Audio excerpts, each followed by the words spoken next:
अब जाग चुके हैं दीवाने, दुनिया को जगाकर दम लेंगे। जीना है तो इज्जत से जी लेंगे, वरना जामे शहादत पी लेंगे। आज के इस मिलन समारोह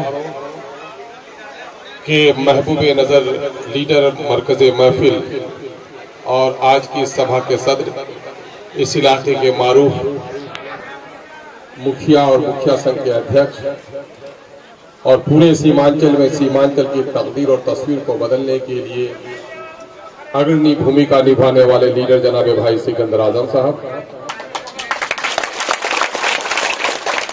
इस इलाके में फिक्री और बेचारी गुलामी की जंजीरों को तोड़ने के लिए एक जमामर्द साथी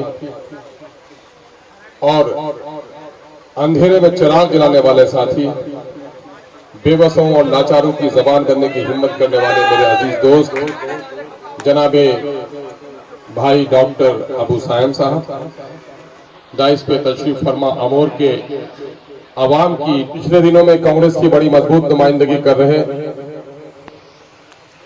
बहुत ही पुराने कांग्रेसी लीडर, इस इलाके के साबिक जिला परिषद के मेंबर और वर्तमान समय में उप प्रमुख जनाब भाई शमशाद आलम साहब।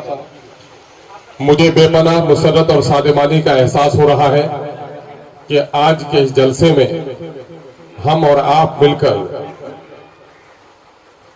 न सिर्फ अमोर और बैसा की बल्कि सीमांचल की तकदीर और तस्वीर को बदलने के लिए एक संकल्प और एक कसम खाने के लिए हाजिर हुए हैं। हम ये समझते हैं कि इलेक्शन लड़ना हमारा एक सियासी फरीजा है, लेकिन मैं समझता हूं कि अमोर बैसा की जो दुर्गत पिछले 50-60 सालों से बल्कि आजादी के बाद से लेकर इस वक्त तक अगर पूरे सीमांचल में देखा जाए और पूरे बिहार में देखा जाए तो मैं नहीं समझता कि इतनी बेबस और लाचार आबादी कहीं बसती होगी। और नेता का काम सिर्फ सड़क, पुल, पुलिया, स्कूल, हॉस्पिटल बनाना नहीं है, बल्कि नेता का जो सबसे बड़ा काम है वह इंसानों के दिलों में उम्मीद की किरण और खौफ से नजात दिलाने का काम है।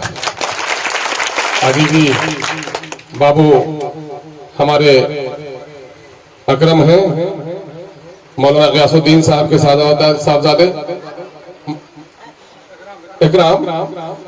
इकराम अक्सर ही कहते हैं हमको बम्बई जब भी मुलाकात हुई कि भाईजान हम लोग तो बम्बई में रहते हैं, बम्बई की चकाचौंध इस दुनिया को देखते हैं तो अपनी बस्ती हम लोगों को अंधेरे में डूबी हुई बस्ती नजर आती है। अंग्रेजों ने क्या किया था? अंग्रेजों ने गुलाम ही नहीं बनाया था, हमें खौफजदा कर दिया था। और गांधी ने पुल और सड़क नहीं बनाई थी, गांधी ने इसी खौफ को इंसानों के दिल से निकाल दिया था। नेतागिरी खौफ से निकालने का नाम है और गद्दारी लोगों के दिलों में खौफ पैदा करने का नाम है। तो इस इलाके के सोकोल नेताओं ने लोगों के दिलों में खौफ पैदा किया। पुल मत बनाओ वरना डाकू आ जाएगा, सड़क मत बनाओ वरना पुलिस आ जाएगी।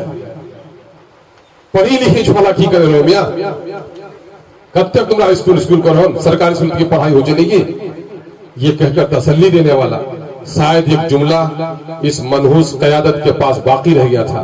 लोगों को कहना चाहिए था उनको कि चिराग मत जलाओ, इससे घर जल जाएगा किसी का। उसने चिराग से लोगों के घर जलने का खौफ तो दिखाया, लेकिन चिराग से रोशनी फैलती है ये नहीं बताया। उसने ये तो बताया कि पुल बनेगा तो डाकू आ जाएगा, उसने ये नहीं बताया कि पुल बन जाएगा तो तड़पती मां पहले हॉस्पिटल हमारी पहुंच जाएगी, उसकी जान बच जाएगी। उसने ये बताया लोगों को कि सड़क बनेगी तो पुलिस आ जाएगी, झगड़े वाले को कैद कर लेगा। ये नहीं बताया कि पुलिस आएगी तो तुम चैन से सोओगे, तुम जो टैक्स के पैसे देते हो, तुम्हारे जूते के टैक्स के पैसों से पुलिस को तनख्वाह मिलती है, तुम माँ बाप बहन भाइयों के साथ सुकून से सो। दिन भर काम करने वाला मजदूर तुम्हारी ग्वाली घर के बकरियां और गाय की पहरे की जिम्मेदारी इस पुलिस वालों को है। सड़क बन जाएगी तो पुलिस की पहरेदारी होगी, जोर से बेखौफ होकर तुम सोओगे। ये नहीं बताना चाहता। लेकिन मुबारकबाद के मुस्तहिक है हमारे वो नौजवान जो कम पढ़े लिखे थे, गरीब थे। जब ये गरीब यहाँ से निकलकर दिल्ली पहुंचता है, बम्बई पहुंचता है, तो वो देखता है कि यही हिंदुस्तान वो हिंदुस्तान है जिसमें हम रहते हैं। यहाँ तो कुत्तों के लिए भी हॉस्पिटल मुयस्सर है, और हमारे अमोड़ वैसा में हमारी माँ बहन तड़प के मरती, हॉस्पिटल नहीं है। लगता है परदेश के कुत्ते की जिंदगी भी शायद हमसे ज्यादा इज्जत की जिंदगी है। ये तकलीफ मुझे बर्दाश्त करनी चाहिए। मेरे भाइयों, ऐसा क्यों हुआ? ऐसा इसलिए हुआ कि हमने वसूलों को ताक पर रखकर शायद हमसे भी गलती हुई। कश्ती सिर्फ तूफानों से नहीं डूबती, कश्ती की डूबने की वजह मल्लाह की नादानी भी होती है। कभी बैठने वाला अगर कश्ती हाथ करगनिया करे तो डूबते नहीं डूबते, खाली कह बन के अल्लाह हाफिज हमारा करगनिया करे बैठो, अल्लाह बचाना से बचा लीजिए। खुदा ने इस दुनिया को आलम अस्बाब बनाया, हमारे उलमा यहाँ पर है। अल्लाह की कुदरत है कि बगैर माँ बाप के भी इंसान को पैदा करे सैयदना आदम अलैहिस्सलाम। अल्लाह की कुदरत में यह बात है कि बगैर शौहर के भी, बगैर बाप के भी बेटा पैदा हो जाए, हजरत सैयदना ईसा अलैहिस्सलाम। लेकिन ये कुदरत इलाही है लोगों, सुन्नत इलाही ये नहीं है। सुन्नत इलाही यही है कि धूप की तपिश होगी, समंदर का नदियों का पानी भाप बनकर उड़ेगा, फिर बादल बनेगा, हवाएं बहेंगी, बादल टकराएगा, तब बारिश होगी। यानी ये है कि एक मुंह और दो हाथ, यानी तुम्हें ज्यादा कोशिश करनी है, कम न वाला मुंह में उठाना है। कोशिश शर्त है इंसान की, और हमारे लीडरों ने हमें कोशिश से वंचित किया। मैं आया था घर से, कल मैंने बाबुल भाई से, मुखिया बाबुल साहब को फोन करना चाहा, किसी वजह से बात नहीं हो पाई। बाबर भाई से बात करना चाहा, मुझे बात नहीं हो पाई।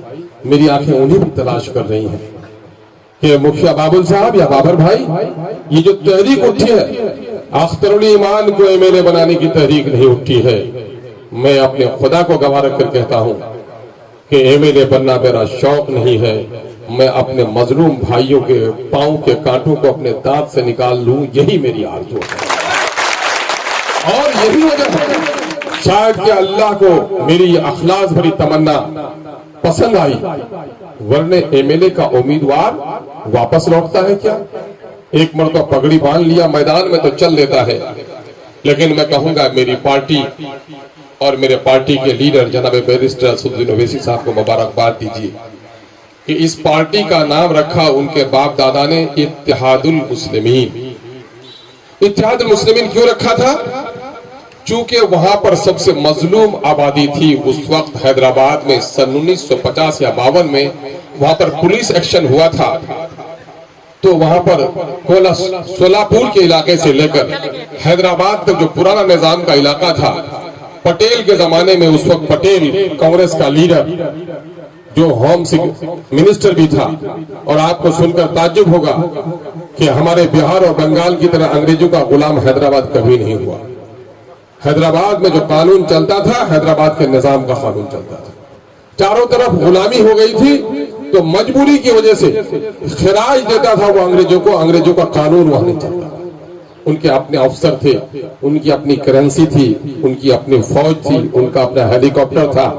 बल्कि जब चाइना ने हमला किया था हिंदुस्तान पर, उस वक्त जब जवाहरलाल नेहरू के इंतकाल के बाद थोड़े दिन के लिए प्रधानमंत्री बने थे लाल बहादुर शास्त्री साहब, तो सिर में, मन में और नहीं, टन में नहीं, बल्कि कई टन सोना भारत की सरकार को हैदराबाद के निजाम ने देने का काम किया था। वो दौलत बने। ये बात खटकती थी इन कांग्रेसियों को कि कोई भी टोपी और दाढ़ी वाले की क़यादत इतनी मजबूत क्यों होगी। चुनांचे पुलिस एक्शन किया गया, और आपको सुनकर हैरत होगी कि सोलापुर से लेकर हैदराबाद तक का कोई ऐसा घर घराना नहीं बचा था जहां लोगों को शहीद नहीं कर दिया गया था। 1 से 1.5 लाख लोगों की शहादत हुई थी।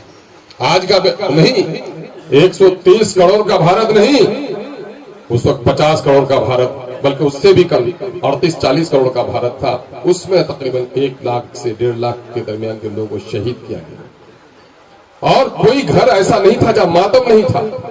कुछ घराने ऐसे थे कि मैयत को कंधा देने वाला कोई मर्द नहीं बचा था। मेरे भाइयों, ये जुल्म इस इलाके पर हुआ, लेकिन वहां के लोगों ने कहा नहीं, इस मजलूम आबादी को जोड़ना है। तो मजलूम चूंकि मुसलमान था तो इत्तेहादुल मुस्लिमीन नाम रखा गया, ताकि मुसलमानों ये जो 1-1.5 लाख लोग यहाँ पर जो शहीद हुए, ये शहीद करने वाले पुलिस की गोली और जालिमों की तलवार ने किसी को नहीं पूछा कि तू देवबंदी है कि बरेली है। ये किसी को नहीं पूछा कि तू सुन्नी है कि तू हनफी है। किसी को नहीं पूछा कि तू सुरजापुरी है कि कुल्हिया है। दुश्मन की जब तलवार उठी थी तो तुम्हारे कलमे के नाम पर उठी थी। कलमे के नाम पर तुम मुत्तहिद हो जाओ, यही पैगाम इत्तेहादुल मुस्लिमीन ने दिया। और दरअसल ये इत्तेहादुल मुस्लिमीन नहीं था, इत्तेहादुल मजलूमीन था। मैं आज यही बात कहना चाहता हूँ, या ठाकुर भाई हो या गोस्वामी हो, कि मेरे भाइयों कान खोल कर सुन लो। दिल्ली और पटने में बैठे हुए इन बेमानों ने कहीं ऐसा नहीं किया कि मुसलमानों की बस्ती में स्कूल नहीं खुलता तो दलितों की बस्ती में तो खुल जाता। मुसलमानों के लिए पुल नहीं बनता तो कम से कम हिंदुओं के नाम पर तो पुल बन जाता। अगर मेरे बच्चे अनपढ़ हैं तो गोस्वामी जी आपके बच्चे भी जाहिल हैं। अगर मेरा बेटा बेरोजगार है तो आपका भी बेटा आज पलायन करके दिल्ली और पंजाब में जाकर ठेला और रिक्शा चला रहा है। जब कोविड की मार पड़ी तो पैदल मेरा बेटा भी चल रहा था, तुम्हारा बेटा भी चल रहा था। सीमांचल का हर बेटा वहां परेशान था। इसलिए सीमांचल को कहता हूं कि सीमांचल किसी बस्ती का नाम नहीं है। सीमांचल हिंदू और मुसलमानों के अलग टोले का नाम नहीं है, बल्कि सीमांचल एक कश्ती का नाम है। कश्ती में मुकदमा लड़ने वाला भी अगर आपस में बैठे हो तो कश्ती डूबेगी। तो कोई हिंदू हो तो ईश्वर को बुलाओगे, कोई मुसलमान हो तो अल्लाह को पुकारोगे, दोनों कश्ती की हिफाजत करोगे। आज हमारी सीमांचल की कश्ती डगमगा रही है। आओ